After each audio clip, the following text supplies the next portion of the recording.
And welcome back to KMIR Today, where we're putting family first. I'm Kitty Alvarado. Now, in our first half hour, I took you on a driving course to test my skills behind the wheel, and well, as it turns out, I did need to brush up on my defensive driving. Well, here with me is Adam Seaman. He's the lead instructor you saw there in the video at the BMW Performance Driving School. Welcome, Adam. Thank you. Well, how long have you been a driver? Because when I saw you out there, you are amazing.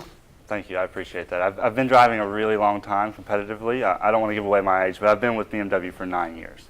Awesome. And you know, what I didn't really get to spend a lot of time on at the school and really explaining in my story is that before you even get on a track, when you take one of your courses, you have to spend time in the classroom. Now, what are some of the things that you teach people in the classroom that you can give a few tips to our viewers here? That's a great point.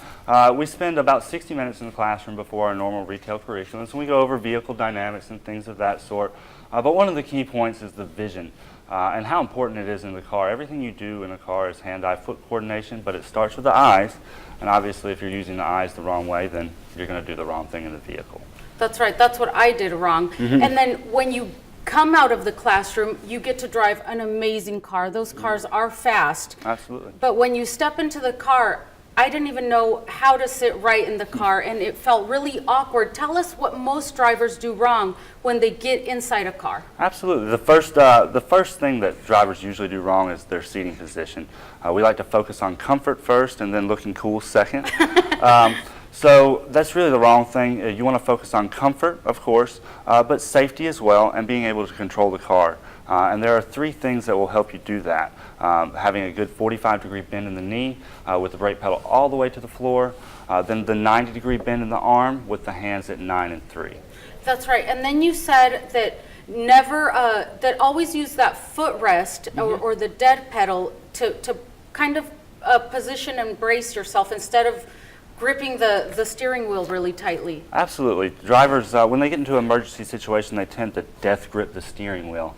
A better option would be to use the left foot and the left leg on the dead pedal, the footrest in the floorboard. That way you can use your left leg to brace you in the seat back and remain relaxed with your upper body.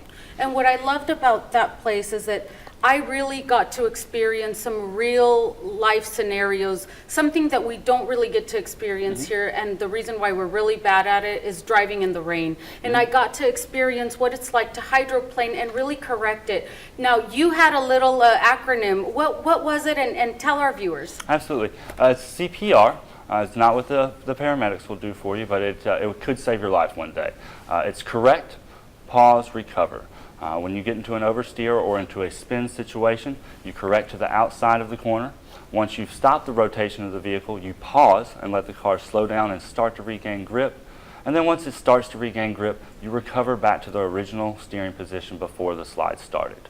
I love that little CPR thing they had there. But now, what was one of the biggest mistakes I was making that most people make when they are hydroplaning? When even after you say CPR, pause and correct, what is the biggest mistake we make in the rain? I'd say the biggest thing that you did was just the initial panic. Not knowing, not having that experience behind the wheel in that situation, and then the panic causes mistakes to compound. Anytime something like that happens inside the vehicle, drivers should stay calm, cool, and collected. That way they can think to make decisions and then implement the decisions, opposed to having mistakes compound. And that's why it's so great to go to a school like yours. You offer a teen driving course and anywhere from beginner to advanced. That's why it's so great to go to a school like yours so that you can experience it in real life and then not panic. Exactly, exactly. Well, thank you so much. I learned so much, and hopefully a lot of drivers will visit your school, and if not, everyone can learn a lot from the little tips that you showed us here today. Thank you, Kitty. Thank you so much for being here, and thank you, everyone. We'll be right back after a short break. KMIR News is brought to you in part by